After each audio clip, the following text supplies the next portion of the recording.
Gracias, William, por aceptar la invitación de Primicia Web. Inicialmente queremos hablar un poco sobre el tema de la celebración del Día Internacional de los Museos, ¿cierto? ¿Cuál es la justificación, cuál es la razón de una celebración como esta? Bueno, yo creo que los museos son instituciones claves de la sociedad.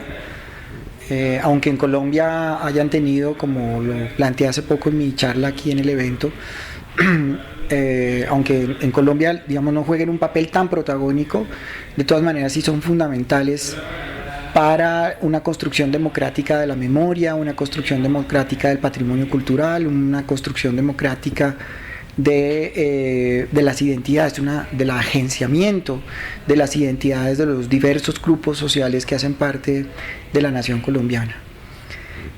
Sobre todo en Colombia, yo creo que es importante celebrar a los museos en la medida en que es un país deshistorizado y desmemoriado, amnésico, debido a los efectos terribles de la guerra. En general, creo que somos una sociedad que vive una cotidianidad achatada y despolitizada, por lo tanto, ¿verdad? Ese es un grave efecto de la guerra, pero también es un grave efecto de la debilidad endémica de las instituciones de la memoria y en general las instituciones museológicas. Entonces yo sí creo que es clave que un país, sobre todo en una coyuntura como esta, en el que se está preguntando cómo construir la paz, cómo reconciliarse al nivel nacional, pero de cara al futuro, cómo construir la memoria de ese traumático pasado, pues es fundamental, porque los museos ahí juegan un papel fundamental. ¿Qué diferencias existen, digamos, entre los museos en Colombia y museos en Europa, museos en los Estados Unidos, en otros países? Pues hay muchas diferencias. En primer lugar, es muy difícil generalizar, pero digamos que en general son instituciones muy débiles. Incluso si uno piensa en la institución museológica más consistente que tiene el país, que es el Museo del Oro, y piensa, por ejemplo, qué sé yo, en el Museo Nacional de Colombia, o en el Museo de Antioquia, o en el Museo de Arte Moderno de Medellín, o en el Museo del Caribe, digamos que son las instituciones museológicas de mostrar en nuestro país. De todas maneras, estas instituciones son débiles, frágiles, muy muy frágiles, y tienen un margen de gestión y un impacto muy pequeño dentro de la sociedad. Y si pensamos en las instituciones museológicas más frágiles, en los 450 museos regionales que hay en el país, pues lo que vamos a ver es que prácticamente estos museos están en el pavimento. Son museos que sobreviven milagrosamente y que hacen una labor en muchos sentidos fundamental para las dinámicas culturales de sus municipios, de sus departamentos. ¿El gobierno tiene alguna responsabilidad más bien en este abandono que existe? Yo tengo que decirte que sí, aunque si le preguntas a Daniel Castro, el actual director del Museo Nacional, que digamos que es la cabeza del sector de los museos, te dirá lo contrario.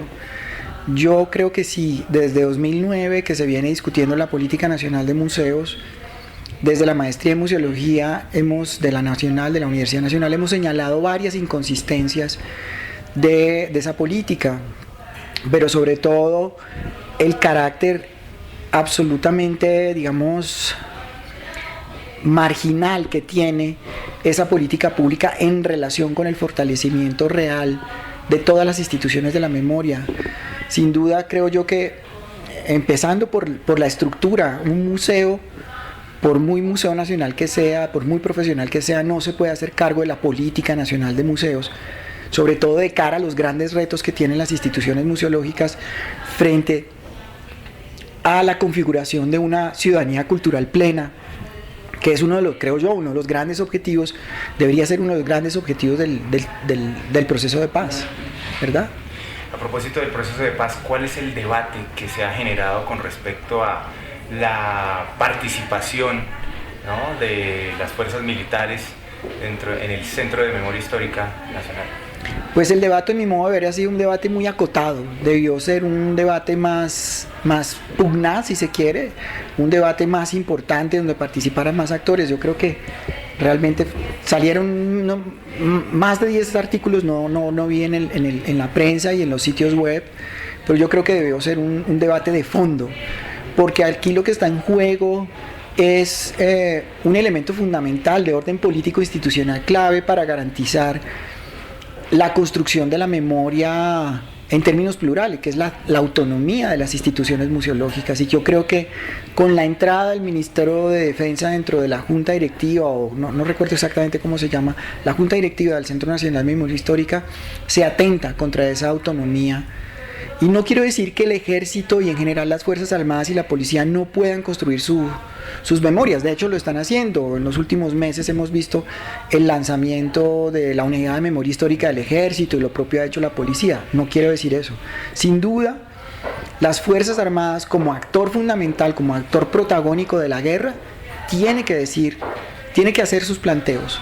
Tiene que hacer sus planteos en un marco de autonomía y en un marco que no abra las puertas al negacionismo histórico, eso sí me parece que es clave, pero también tiene que permitir el ejercicio autónomo de la construcción de la memoria histórica de otros grupos sociales. Eso no se puede controlar. Si arrancamos por ese control, pues estamos muy mal, porque realmente no estamos aceptando el reto que el momento histórico nos está planteando, que es finalmente contarnos como país cuáles son las verdaderas dimensiones del horror que hemos vivido como sociedad. Claro, ¿se afecta de alguna manera la verdad de estos acuerdos, de paz y de todo lo que ha sucedido? Pues hablar de la verdad pues sí, de pronto es el tema de fondo, pero hay que diferenciar la verdad jurídica de la verdad museológica, de la verdad de de todo este planteo, porque yo creo que la verdad no va a aparecer en un relato, sino en la emergencia de varios relatos, en el debate y el encuentro y la polifonía de muchos relatos. Yo creo que ahí va a aparecer la verdad. Es decir, cuando efectivamente todos los actores, pero principalmente las víctimas, puedan acceder, puedan tener el derecho a relatar ante la nación su versión de este conflicto tan inhumano que ha vivido el país. En ese sentido hay un desbalance entre las instituciones. Sí, sin duda hay un desbalance enorme, porque pues el poder institucional del ejército y de la policía es indudable, digamos, ellos, querámoslo o no, el ejército tiene universidad, tiene hospital, es una institución nacional muy compleja. Lo mismo sucede con la policía, lo que no ocurre con las organizaciones y las instituciones museológicas creadas por el movimiento de víctimas, por los movimientos de derechos humanos, son muy frágiles, como son muy frágiles los museos del país. Y son frágiles las instituciones públicas que se han creado en los últimos años. Mi intervención ahora decía que tanto el Centro Nacional de Memoria Histórica, como la Casa Museo de la Memoria de Medellín, como el Centro de Memoria, Paz y Reconciliación en Bogotá, están prácticamente en crisis, ¿sí? Particularmente el de Medellín y el de Bogotá, pues están siendo desmantelados en su intención originaria. ¿Cuál es, digamos, en Colombia, cómo está la academia preparándose o preparando a los jóvenes para el tema de la museología? Pues la maestría en Museología y Gestión del Patrimonio es un trabajo muy solitario. Desde que fuimos aprobados por el Consejo Superior Universitario al día de hoy, hemos tenido 5 cohortes, 5 promociones, hemos graduado alrededor de unos 60 museólogos y museólogas. Casi todos ellos están trabajando en diferentes partes del país, pero en el contexto que mencionaba hace un instante, lo que necesita el país realmente es un ejército de profesionales de la memoria y particularmente de museólogos y museólogas que comprendan la complejidad disciplinaria y profesional de la construcción del museo y en general de las instituciones de la memoria, que fortalezcan esa institucionalidad, que le den la relevancia y el protagonismo, y por el otro lado el carácter esencial que tiene en la vida de una democracia deliberante. las maestrías son abiertas a las diferentes profesiones, pero ¿quiénes se vinculan más, quiénes se matriculan a la maestría?